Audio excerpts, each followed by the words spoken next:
कि यहाँ पर अगर अखिलेश जी हिंदू के विरोध में, महाकुंभ के विरोध में अगर नहीं बोलेंगे, आपने शुरुआत ही विरोध से की, स्नान तो करना पड़ेगा, डुबकी तो लगाना पड़ेगा अखिलेश जी।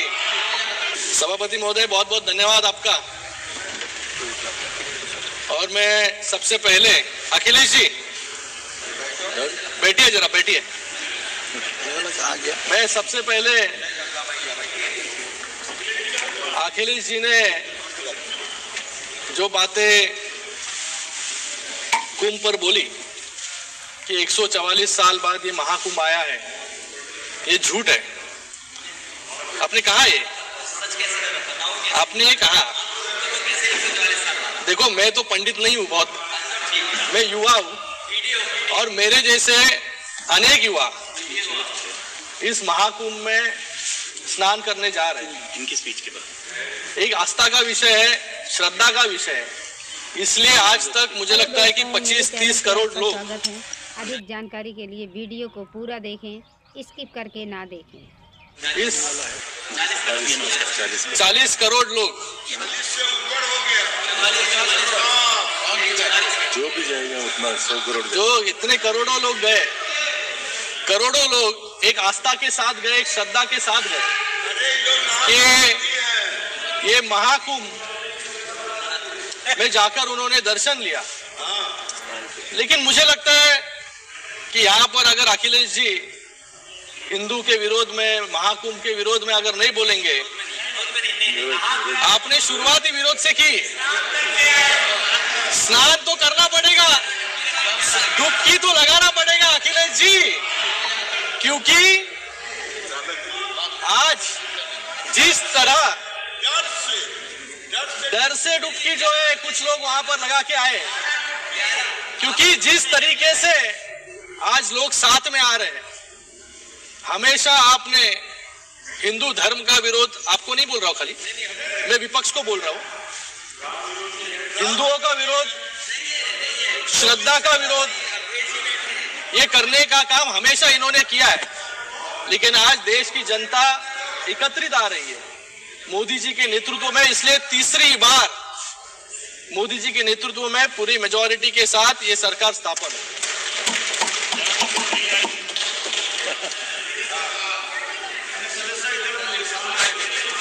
आज मैं यहाँ पर इस बजट, अरे आप लोग 100 पार नहीं कर पाए, 99 तक अटक गए। आज इस बजट को मैं मेरी पार्टी शिवसेना और हमारे नेता एकनाथ शिंदे जी की तरफ से पूरा समर्थन करता हूं, क्योंकि ये हर वर्ग को कुछ ना कुछ तो देने का काम इस बजट ने किया है। इस बजट ने ड्यूअल रिकॉर्ड सेट किया है। पहला, एनडीए सरकार का यह 11वां बजट है जो अपने आप में एक रिकॉर्ड है, और दूसरा रिकॉर्ड है कि निर्मला सीतारमण जी जो पहली इस भारत की फुल टाइम फाइनेंस मिनिस्टर है, उन्होंने 8वां बजट इस सदन में प्रस्तुत किया। वो हमारे देश की रक्षा मंत्री भी रह चुकी है, अभी वित्त मंत्री भी है। उनके कार्यकाल में देश समृद्ध भी हुआ और सुरक्षित भी। अगर मोदी जी को टीम इंडिया का कप्तान हम कहते हैं, तो आज टीम इंडिया का विनिंग ऑलराउंडर जो है हम निर्मला सीतारमण जी को कह सकते हैं।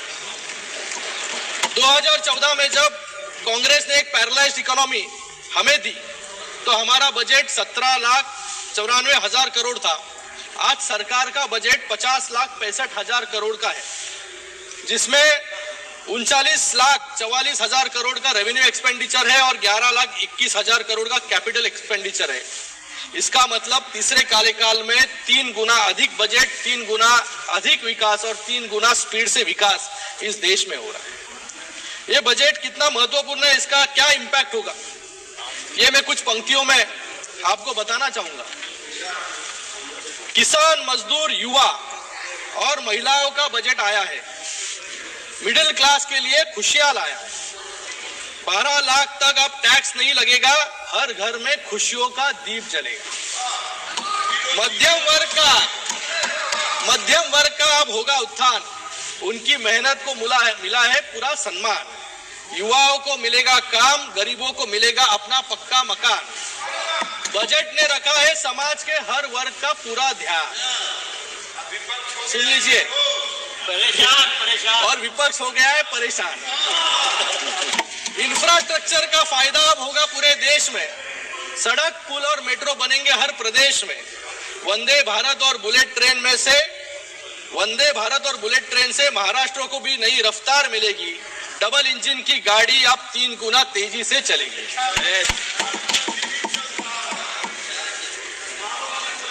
मैं 2020 का वो समय याद करता हूं कि जब वित्त मंत्री जी मुंबई में एक फंक्शन में आई थी, तब के महाराष्ट्र के मुख्यमंत्री कहते थे कि मुझे बजट को समझता नहीं है, फिस्कल डेफिसिट को समझता नहीं है। मैं मेरे बजट का जो भी दूसरे दिन कहना हो तो पहले ही दिन, पहले दिन एक टिप्पणी बना के रख देता हूं बजट आने के पहले। वैसे ही हालत मुझे लगता है कि इस बार विपक्ष की हुई थी।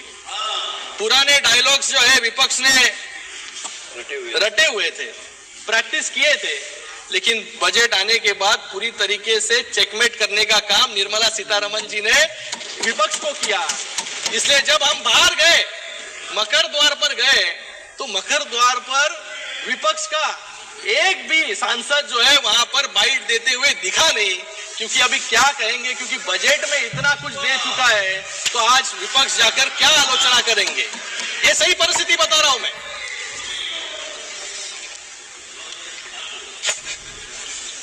मुझे लगता है कि विपक्ष के कुछ साथी खुद का भी कुछ टैक्स रिलीफ खुद को मिला है कि नहीं, वो भी सोचते होंगे।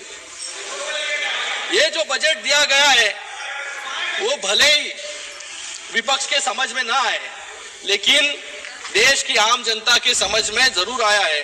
कश्मीर से कन्याकुमारी तक और कच्छ से लेकर अरुणाचल तक मिडिल क्लास के हर वर्ग में खुशी की लहर यहाँ पर इस बजट के कारण है। मैंने इस सदन में पहले भी बताया है कि हमारी सरकार स्कीम्स के लिए जानी जाती है, और जो कांग्रेस की सरकार थी वो स्कैम्स के लिए आज भी जानी जाती है।